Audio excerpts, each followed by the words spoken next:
So yan, nandito tayo sa Mangkamagong. Alam niyo na kung anong lugar to, di ba? Ito ang lugar kung nasaan si Miss B at ang kanyang pamilya. So hindi na rin ligid sa atin kung ano yung mga nangyayari at kung ano yung kanilang ginawa sa mismong araw ng kasal ni Kakay at ni JJ. Pero syempre, ang isang taong nananahimik o nag-e-enjoy lang doon sa bagay na kanyang ginagawa, tapos dadalhin mo sa isang lugar para ipahiya, medyo may konti tayong dyan, problema. Hindi mo na kailangan daanin sa kung anong marahasang sistema.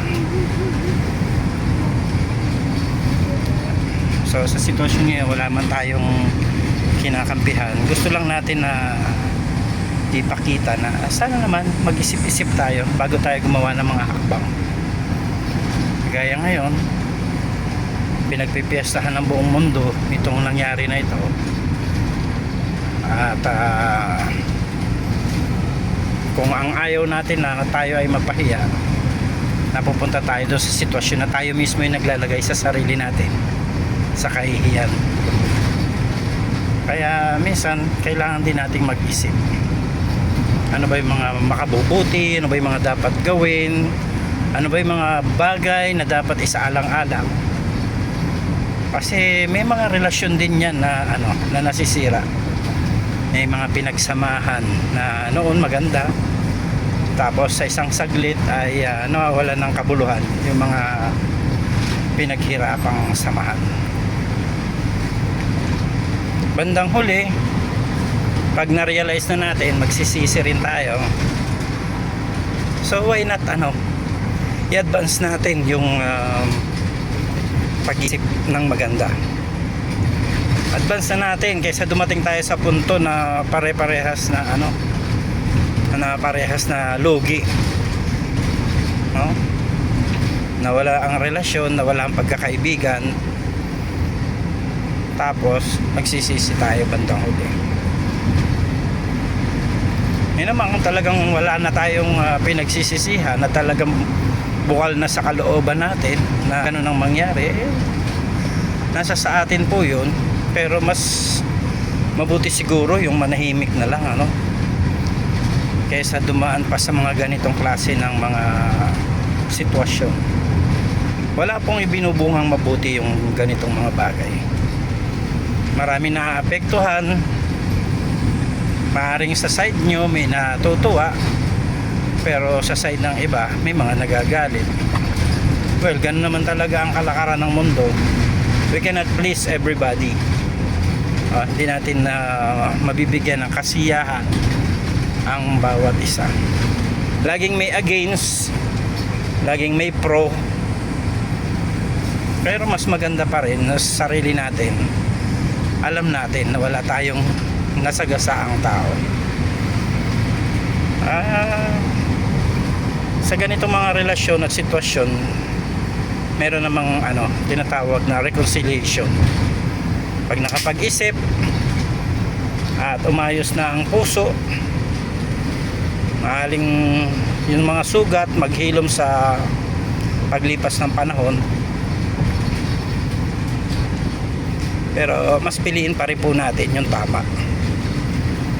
Mas piliin pa rin natin yung magabagay na nakakalugot, hindi lang sa paningin ng mga tao, lalo na sa paningin ng Diyos.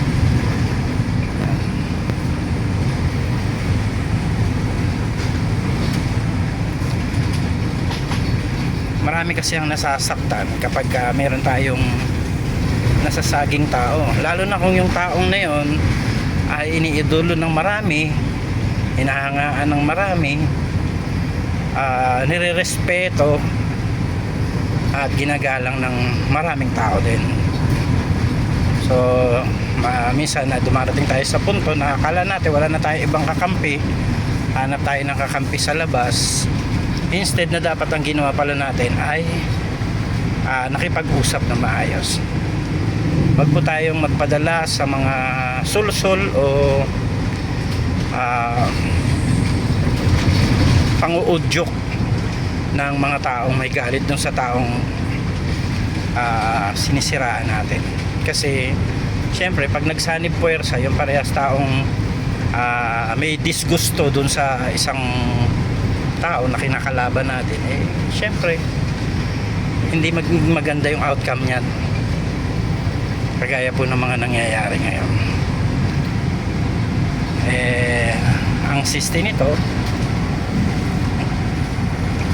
kung hindi lalaban yung taong pinagkakaisahan nyo, kagaya dyan, pwedeng manahimik si kuya, or pwede ring magsimula ulit ng bagong problema. Alin sa dalawa lang po yan. Kaya kung ginawa natin sana yung tama, wala sanang problema na mas malaki na kakaharapin natin nating lahat. Kasi syempre kami ay part ng Kalingap, at yung mga taong sumusuporta sa Kalingap, kaya part din tayo, lahat tayo, apektado tayo lahat, hindi ba? Yes! Kalingap Marky. Tama. Tama yan. So ano masasabi mo sa mga nangyayari, Kalingap Marky? Masasabi ko kasi sa mga nangyayari, simple lang, isa lang naman yan. Lahat ng bagay na ginagawa natin, mayroong mga consequences yan. At kung mali yung nagawa natin, may abangan tayo ng consequences sa ulit. Diba? So, ang mas mainam talaga dapat bago tayo gumawa ng mga hakbang, pinag-isipan natin ng mga 100 times o 1,000,000 times kung ano yung magiging kakahinatnan. Bago matapos yung million times, siguro nakapag-isip-isip ka na, no? Automatic yun. Saka automatic yun na maiisip mo yung kung ano talaga yung tama at kung ano yung magandang idudulot ng gagawin. Hakbang. Pero syempre, ano ko naman tayo. Sorry ha! Sorry! Lumipad siya. Hindi ko sinasadya. Siyempre, nagkakaroon naman tayo dito sa buhay. Mas mainam na mag-isip muna bago. Kasi ano ang taong galit, padalos-dalos yan eh. Automatic yun. Lalo na kapag masamang-masama ang loob mo, di ba? Oo. Yun yung mga times na hindi nakakapag-isip ng tama yun nga. Sa tingin mo ba ay hindi tama yung hakbang na ginawa niya? Para sa akin, masasabi ko lang sa mga hakbang na ginawa niya. Yun yung sa tingin nila na tama. Pero sa akin parang hindi. Kasi parang mas lagay nila yung ano sa kanili. Yung nga sabi nila ayaw ng Korean, but syempre sa ngayong panahon mas marami na nakakaano. Parang mas nakakahiya. Oo, no, kasi sabi niya, narinig ko doon na parang pinangangalagaan niya yung reputasyon ng pamilya. Pero sa sitwasyon ngayon, parang sila ang nagdala ng mas lalong malaking kahihiyan sa pamilya. Parang gano'n. Parang gano'n yung Kasi pinagpipiestahan sila ng mga tao sa buong mundo ngayon. Makikisaw-saw na. Marites mo kumbaga. So meron yan mga papasok na magko-comment, wala namang alam. So yun nga, yun ang magiging consequences nun. Marami nang makikisaw-saw na kumbaga wala namang alam. Oo. Mas lalong lalaki, mas lalong lalaki. At saka yung mga nakikisawsaw na yun, siguradong may galit kay kuya. Yung iba, siyempre, yung iba may magalit. At yung iba naman, mga walang alam talaga. Hindi nila alam yung sinimula ng mga pangyayari. Yun yung pang. Sa tingin mo, ano yung kahantungan ng punta ngayon ni kuya sa barangay? Siyempre, mahaba ang kahantong. Yun na yung umpisa. Mas malalala. Mas lalala ang mga sitwasyon Pero tingin ko, isa sa mga hakbangin ni Kuya ngayon kung bakit siya ganyan, Kuya, alam natin yan kahit na anong ginawa sa kanya masama ng tao, pag lumapit sa kanya tanggap pa rin di ba? Oo naman, kahit nga yung ante tinanggap niya. Oo. Pero, medyo po kahit pinaglahura na siya. Pag ikaw yung tao lumapit, Yun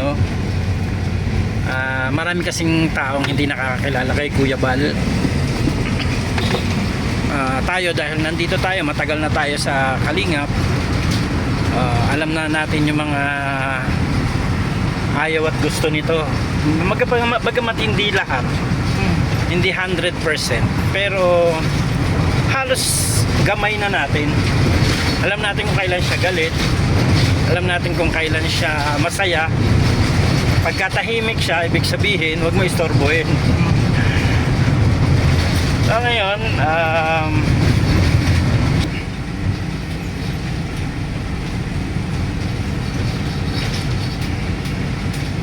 mahanap pa rin yan ng paraan para maayos yan. Hindi naman yan ganun ka... Ang dami nang nademanda, ang dami nang nakasuhan yan. Pero pagdating sa dulo, pagka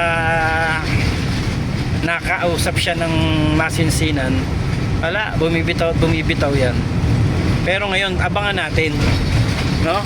Abangan natin yung kahihinatnan ngayon, kung aabot ba sila doon sa ganong bagay na reconciliation, or pabayaan na lang ni Kuya itong mga tao na to. Pero sa ngayon, kung anong gagawin ni Kuya at kung anong mga plano niya, ay syempre suporta tayo sa ama ng Kalingap.